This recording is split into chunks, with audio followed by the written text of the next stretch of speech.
সকাল সকাল অনেক দিন টানা বৃষ্টি হওয়ার পরে এত সুন্দর রোদ উঠেছে, তাই দেখে আমি আর আমার ফুলগুলো একদম কত সুন্দর খিলাখিলা হয়ে গেছে দেখুন। তো পর্তুলিকা গাছটাতে কত সুন্দর ফুলগুলো ফুটেছে, আমি তো দেখে খুশ হয়ে গেছি। আর একটু বৃষ্টির জল পাওয়াতে না গাছগুলো কত সুন্দর হয়ে গেছে। আর এদিকে ঘুরে এসে ঘরে ঢুকতে না ঢুকতে দেখি ঝমঝমিয়ে বৃষ্টি। কি একটা অবস্থা বলুন তো, এই রোদ্দুর এই বৃষ্টি। যাই হোক, আমি প্রিয়াঙ্কা আর আমার নতুন একটা ভিডিওতে আপনাদের অনেক অনেক স্বাগত। তো যতই বৃষ্টি হোক, বাচ্চাদের পড়ালেখা বা বড়দের অফিস কাছারি কোনোটাই তো ছুটি নয়। তাই জন্য দেখুন না, বাসটা দাঁড়িয়ে রয়েছে। এদিকে আমাদের পেটেরও তো কোনো ছুটি নেই, তাই ব্রেকফাস্ট লাঞ্চ সব কিছুই তো করতে হবে। তাই ব্রেকফাস্ট করার জন্য আমি নিয়ে নিয়েছি কটা ব্রেড, আর তার উপরে না একটুখানি সসটাকে স্প্রেড করে দিচ্ছি। আর ওই যে কালকে রাত্রের বেঁচে থাকা সিদ্ধ আলু ছিল, তাই জন্যই এই স্যান্ডউইচের আইডিয়াটা। এত সহজে এই ব্রেকফাস্টটা হয়ে যায়। তো কিছুই না, একটা কড়াইয়ের মধ্যে একটুখানি পেঁয়াজ কুচি, একটু রসুন কুচি, আর একটুখানি লঙ্কা কুচি, যে যেরকম ঝাল খায় সেরকম দিয়ে একটু ভাজা ভাজা করে সেদ্ধ আলুটা ম্যাশ করে না দিয়ে দিয়েছিলাম। আর তার সাথে একটুখানি অরিগ্যানো, আর হচ্ছে চিলি ফ্লেক্স, আর গোলমরিচের গুঁড়ো, আর সামান্য নুন সব দিয়ে আলুটাকে একটু নাড়াচাড়া করে ফ্রাই করে নিয়ে এরপরে ব্রেডের ওপরে সবটাকে ছড়িয়ে দিচ্ছি।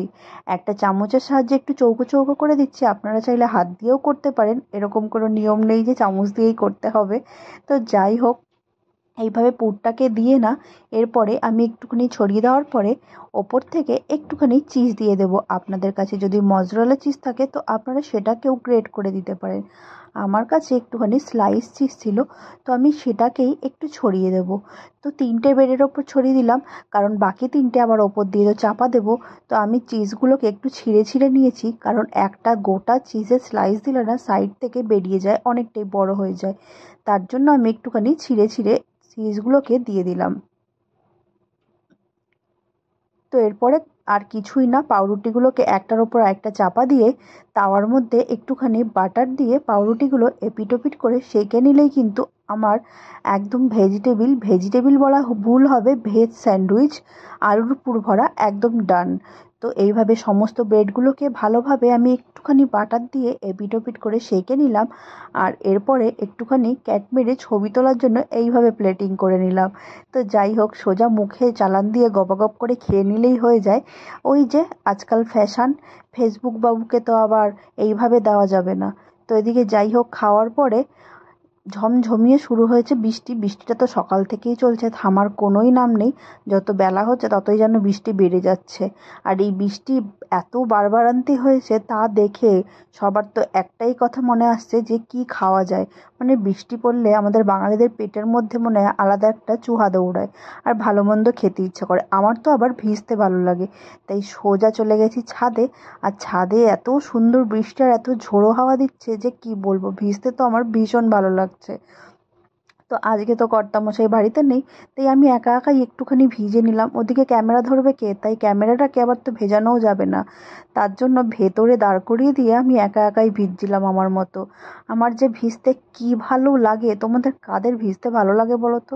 এমন বৃষ্টিতে আমি ছোটোবেলায় ছাতা থাকতেও মিলতাম না। এদিকে ঘরে এসে ফ্রেশ হওয়ার পরে দেখছি এসে গেছে একটা পার্সেল মেয়ের নামে। আর পার্সেলটা আমি না অর্ডার করেছিলাম একটা ফেসবুকেরই পেজ থেকে। আমার এত ভালো লেগেছিল পার্সেলটা, কতগুলো পেন্সিল, তার মধ্যে বাচ্চাদের নাম লেখা। বাচ্চাদের একটু ইউনিক গিফট দিতে ভালোই লাগে না বেশ? আর বাচ্চারাও বন্ধু মহলে এরকম কিছু গিফট পেলে কতই না খুশি হয়। তো সেইভাবেই আমি অর্ডার করেছিলাম।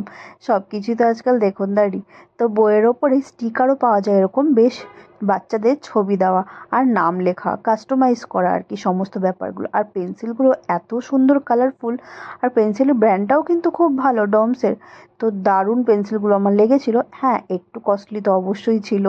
যাই হোক, এগুলো দেখার পরে এবার খিদে তো প্রচণ্ড পেয়েছে, চলে গেলাম রান্নাঘরে। তো এদিকে ঝটপট বৃষ্টির ওয়েদারে খিচুড়ি না খেলে হয়, তার মধ্যে আবার ভিজে এসেছি। তো ওদিকে ডালটা ভাজা হচ্ছে, আর এদিকে আমি বেগুনগুলোকে নুন হলুদ সব কিছু মাখিয়ে দিয়ে খিচুড়ি চাপিয়ে দিয়েছি। প্রেশার কুকারে ডালটা সিদ্ধ করে নিচ্ছি সমস্ত ফোড়নটা দিয়ে। আর এদিকে না চাল আর আলুটাও সেদ্ধ বসিয়ে দিয়েছি। ডাল তো অলরেডি সেদ্ধ, চাল সেদ্ধ হলেই সবটা মিশিয়ে দিয়ে মশলাপাতি দিয়ে ফোড়ন দিয়ে আমার খিচুড়ি একদম ডান। সবার শেষে একটুখানি নুন মিষ্টি এসব তো অ্যাড করতেই হয়। এদিকে বেগুন ভাজাও হয়ে গেছে, আর সাথে ছিল না মাছ ভাজা আর পাঁপড় ভাজা।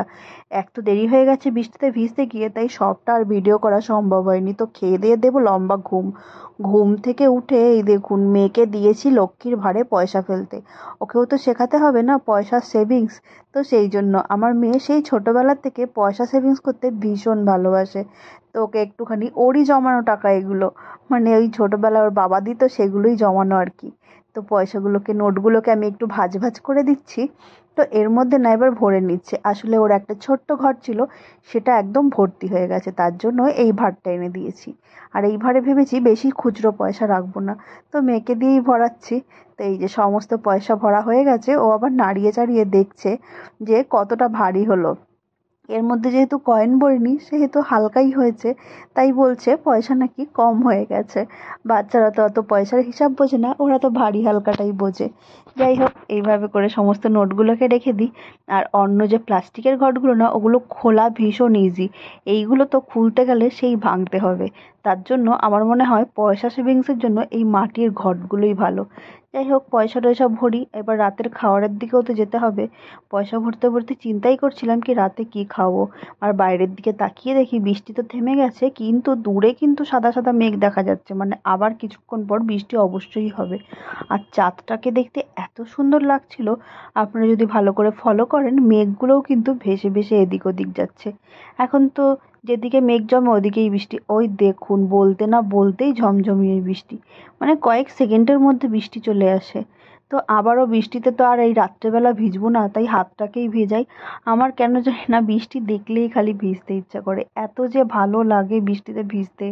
ওই লোকটা সাইকেল চালিয়ে যাচ্ছে, আমার মনে হচ্ছে ইস, আমিও যদি একটু ভিজতে পারতাম। তবে এই রাত্রেবেলা যদি ভিজি, ঠান্ডা লাগা থেকে কেউ আটকাতে পারবে না। তাই আর ভিজে কাজ নেই, এসছিলাম নিচে একটু আড্ডা দিতে, ওই আমাদের বান্ধবীদের গল্প। তো গল্প টল্প শেষ, বৃষ্টিটা একটু থামলেই সোজা ঘরে চলে যাব। আর ঘরে এসেই দেখছি ওই দেখুন কে বসে রয়েছে, ফড়িং মহারাজ।